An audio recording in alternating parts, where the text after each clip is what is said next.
आपको बताना चाहेंगे कि कल 31 तारीख को हमारे किसान यहाँ रोज़ाना की तरह धरना दे रहे थे। सुबह से यहाँ किसान धरने पे बैठे हुए थे और जिस प्रकार से कल गोठड़ा थाने का उद्घाटन का जो नाम लिया गया मीडिया के अंतर्गत, गोठड़ा थाने का उद्घाटन न होकर पुलिस प्रशासन के अधिकारियों ने, उनके कर्मचारियों ने यहाँ पर आकर किसानों को चारों तरफ से घेर लिया। 4-5 गाड़ियों में आए हुए वो लगभग 40-50 लोग थे, जिसमें से यहाँ के लोकल गोठड़ा में जो अधिकारी लगाए गए, जो कांस्टेबल लगाए गए, वो भी थे। मैं इस मीडिया के माध्यम से तमाम जनता से निवेदन करना चाहूँगा, कल रक्षाबंधन का त्यौहार था। हमारे किसान रोजाना की तरह यहाँ धरना दे रहे थे। उनको सुबह आते ही अधिकारियों ने, यहाँ के प्रशासन ने इनको चारों तरफ से घेर के यहीं बिठा लिया। इनको यहाँ से जाने नहीं दिया गया, सिर्फ और सिर्फ नज़रबंद रखने का काम कि ये जो गोठड़ा का उद्घाटन हो रहा है उसमें कोई व्यवधान ना डाल सके। लोकतंत्र का जो उपयोग जिस प्रकार से नेता लोग करने लगे हैं, इनको इतना डर लग रहा है तो नवलगढ़ में ये जो गोठड़ा थाना बना है उसका उद्घाटन करने की कहाँ जरूरत थी, जब यहाँ के लोकल लोगों से, यहाँ के किसानों से, यहाँ के रोजगार मांगने वाले युवाओं से आपको डर लगता है और आप उद्घाटन करवाते हो और पूरी पुलिस फोर्स को यहाँ पर जाब्ते के रूप में यहाँ भेज देते हो। सबसे बड़ी शर्मनाक और दर्दनाक बात ये कल का वाक्य है जो नवलगढ़ की जनता को पता नहीं है। कल मैं भी यहाँ मौजूद नहीं था क्योंकि कल त्योहार का कार्यक्रम था। सब अपने घरों में रक्षाबंधन को लेकर अपने परिवारों में, अपने रिश्तेदारी में गए हुए थे। उसी प्रकार मैं भी गया हुआ था। जब हमें इस चीज का पता चला, जब हमने ये देखा कि गोठड़ा में घोषणा हो रही है, हमारे नवलगढ़ का एक पाखंडी राजा जो अपने आप को सर्वोपरि मान चुका है, जो यहाँ की जनता को दरकिनार कर रहा है, क्या पता उल पुलूल जुलूल, जिसका कोई सेंस नहीं है, वो बातें अपने भाषणों में कर रहा है। कल नवलगढ़ के गोठड़ा थाने का उद्घाटन था, कोई राजनीतिक प्रोग्राम नहीं था। उसके अंदर कर इतनी बातें की गई जिसको पूरी नवलगढ़ की जनता ने सुना। वो तो पाखंडी राजा का काम है, वो कुछ भी करे, हमें उससे कोई मतलब नहीं है। लेकिन एक व्यक्ति किसानों पे आरोप लगाता है। आज से 8 महीने से ये धरना चल रहा है और आरोप लगाया गया कि यहाँ जो धरने पर बैठे हैं वो किसान जमीन बेचकर बैठे हुए हैं। तो कल फिर वो पाखंडी राजा इस धरने पर आया और आकर उसने किसानों से जो आग्रह किया, क्या वो गलत था या सही? नवलगढ़ की जनता को ये जवाब करना चाहिए उस पाखंडी राजा से। पूरे नवलगढ़ के अंदर पूरी विधानसभा के लोगों को ये पता है कि यहाँ नवलगढ़ क्षेत्र के अंतर्गत 3 सीमेंट फैक्ट्रियां आवंटित हुई थी, जिसके अंतर्गत श्री सीमेंट भी थी, जिसके अंतर्गत अल्ट्राटेक सीमेंट, ICL। और यहाँ का अपने आप में बाहुबली नेता बना बैठा है। वो क्या कहता है कि एक कंपनी तो श्री सीमेंट कंपनी तो मेरे कारण आ गई और 2 जो कंपनियां आई है वो केंद्र सरकार ने आवंटित कराई है, बीजेपी सरकार ने आवंटित कराई है। मुझे समझ नहीं आ रहा, इतना पढ़ा हुआ लिखा इंसान 15 साल जो राज में रहता है उसको ये नहीं पता है कि जो ये तीनों कंपनियां थी वो कांग्रेस सरकार में, केंद्र सरकार में, उस समय कांग्रेस सरकार थी, UPA सरकार थी, और जो ठीकरा फोड़ने का काम कर रहा है वो बीजेपी सरकार पे करने का काम कर रहा है यहाँ का पाखंडी राजा।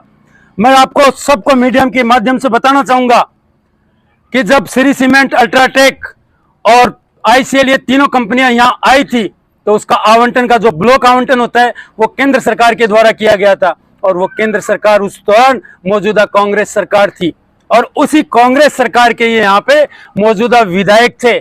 इनको मैं याद दिलाना चाहूंगा क्योंकि विधायक बनने के बाद में इनको अचानक जब मंत्री पद मिल गया तो ये तो अपने आप को राजा समझ बैठे।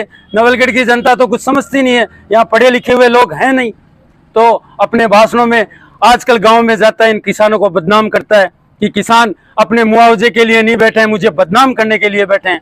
अगर जब आपको बदनाम करने के लिए ये किसान बैठे हैं तो कल फिर इन किसानों को यहाँ क्यों पुलिस प्रशासन से रुकवाया गया, क्यों चारों तरफ इनके आवरण बनाया गया, क्यों इनको रक्षाबंधन के त्योहार पे यहाँ एक कैदियों के रूप में बनाकर, बंदी बनाकर रखा गया? आप तमाम मीडिया यहाँ बैठी थी। जब यहाँ का पाखंडी राजा इस धरने पर आता है तो वो मीडिया कर्मियों को, और जो भी वीडियो शूटिंग चल रही थी, वीडियो बना रहे थे, उन लोगों को मना करता है। भाई लोकतंत्र में कोई भी वार्ता होती है उसको अगर हम जनता के सामने डायरेक्ट रखते हैं तो जनता उसमें निर्णय लेती है कि उस वहां पर उस स्टैंड पे क्या वार्ता हुई, क्या क्या मुद्दे हुए। लेकिन यहाँ के राजा को सिर्फ अपनी बातों पे, अपनी बातें कैसे सत्य करनी है उस बात पे करता है। पुलिस थाने के उद्घाटन में केवल और केवल श्री सीमेंट कंपनी की पैरवी करने का काम यहाँ के पाखंडी राजा नवलगढ़ के विधायक ने किया है। और मैं सीधा आरोप लगाना चाहूंगा कि अगर आप कंपनी के पैरवी नहीं कर रहे हो, अगर आप कंपनी की दलाली नहीं करते हो, तो बार बार आप श्री सीमेंट कंपनी की पैरवी कर कर जनता को क्या दिखाना चाहते हो। मैं आपको बताना चाहूंगा, वहीं बैठकर उसी भाषण में ये कहते हैं कि 2-4 किसान मेरी बात नहीं मान रहे हैं। आपकी तमाम मीडिया के सामने दिखाना चाहूंगा, क्या ये 2-4 किसान हैं? ये उस नवलगढ़, गोठड़ा, देवगांव, चौडानी, खेसों की ढाणी, खेदों की ढाणी तमाम किसान हैं। उनके परिवार से एक एक व्यक्ति यहाँ बैठा रहता है, अपने हक अधिकार की लड़ाई लड़ रहा है, और यहाँ के युवाओं को, बेरोजगार युवाओं का मजाक बनाता है। उस पाखंडी राजा ने क्या कहा कल आपके मीडियम के माध्यम से कि कल को कोई जो आवारा लोग घूम रहे हैं वो ये कहेंगे कि जो कुंवारे लोग हैं वो राजकुमार के कारण नहीं शादी कर पा रहे हैं, मेरे कारण, विधायक के कारण। तो नवलगढ़ की जनता ये पूछना चाहेगी कि भाषणों में ये बातें होती है क्या? एक विधायक की ये भाषा शैली है क्या? पूरी तमाम मीडिया से मैं पूछना चाहूंगा कि जिन लोगों की शादी नहीं हुई है उसका उपहास करना, वो भी एक सार्वजनिक मंच से, वो बहुत बड़ी बात है। ये तो हमारा समाज की एक व्यवस्था हो गई, किसी की शादी हो गई, किसी की नहीं हुई है तो उसका उपहास बनाना, राजनीतिक रोटियां सेकना है। और आप उपहास बना रहे हो। अरे आप बात करते हो दैनिक भास्कर में, पत्रिका में न्यूज की, आपके खिलाफ, इस पाखंडी राजा के खिलाफ न जाने कितने कब्जों को लेकर जयपुर के अंदर कितने कब्जे किए हैं। कुछ रोज पूर्व, 6 महीने रोज पूर्व दैनिक भास्कर और राजस्थान पत्रिका में बड़े बड़े अक्षरों के अंदर एक मकान पर कब्जे की शिकायत थाने के अंदर दर्ज हुई है। डॉक्टर शिव गौतम की पत्नी है, उन्होंने दर्ज कराया है। कभी तो अपने भाषण में नहीं कहा कि मैंने वो कब्जा नहीं किया है, वो भी अखबार के अंदर लिखा हुआ है। लेकिन खुद को पाक साफ बताने वाला ये पाखंडी राजा भूल जाता है किस प्रकार से इन्होंने नवलगढ़ की शान बद्राना जोड़ को निगलने का काम किया। लेकिन मैं आपकी मीडिया के माध्यम से ये विश्वास दिलाना चाहूंगा, जिस प्रकार से इस पाखंडी राजा ने नवलगढ़ के बद्राना जोड़ को निगलने का काम किया, ये किसान के बेटे उसी पेट से, उसी जबड़े से इस हाथ को डालकर उस बद्राना जोड़ को बचाने का काम भी करेंगे और पूरी जनता के सामने इस नवलगढ़ के तानाशाही विधायक और पाखंडी विधायक की हर एक पोल को खोलने का काम करेंगे। मैं आपको बताना चाहूंगा, नवलगढ़ का ये तानाशाही विधायक यहां पर अपने भाषण में कहता है कि 23,000 करोड़ की जो श्री सीमेंट कंपनी पे इनकम टैक्स की रेट पड़ी थी, वहां पैसे मिले थे। अरे मूर्ख आदमी, तेरे को ये नहीं पता है कि 23,000 करोड़ रुपए नहीं मिले थे। 23,000 करोड़ रुपए का जुर्माना इनकम टैक्स डिपार्टमेंट ने पूरे ग्रुप पे लगाया था। श्री सीमेंट कंपनी के तमाम ग्रुप पे 23,000 करोड़ का जो इनकम टैक्स ने घोटाले का टैक्स लगाया था, और पैरवी कर रहा है वो श्री सीमेंट कंपनी की। यहाँ के नवलगढ़ के किसान उसको विधायक बनाते हैं, उसको सरताज देते हैं यहाँ के किसानों की आवाज उठाने के लिए, युवाओं की आवाज उठाने के लिए। लेकिन वो व्यक्ति उसी किसान और युवा का उपहास बना रहा है। मैं तमाम नवलगढ़ की जनता से आह्वान करना चाहूंगा कि आपके पास में ऐसा नेता, ऐसा पाखंडी राजा आता है, उससे सवाल जवाब कीजिए आंख से आंख मिलाकर। अरे इसको तो डर लाइव वीडियो चलने में ही लगता है। सवाल कीजिए दिल खोलकर। मैं तमाम मीडिया के आपकी तरफ से एक कहना चाहूंगा,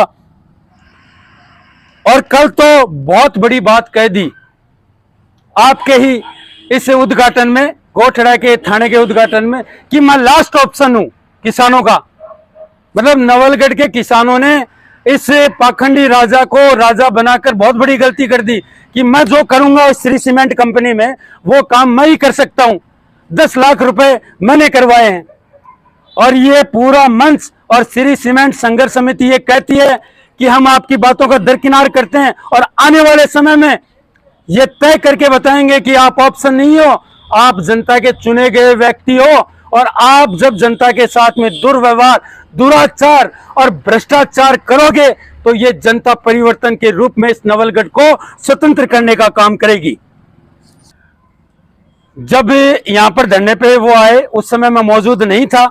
मैं आपके मीडियम के माध्यम से इतना ही कहना चाहूंगा कि आपको न्यूज़ कैसी लगती है कमेंट बॉक्स में ज़रूर लिखा करें और चैनल से हमेशा जुड़ने के लिए सब्सक्राइब करना नहीं भूलें।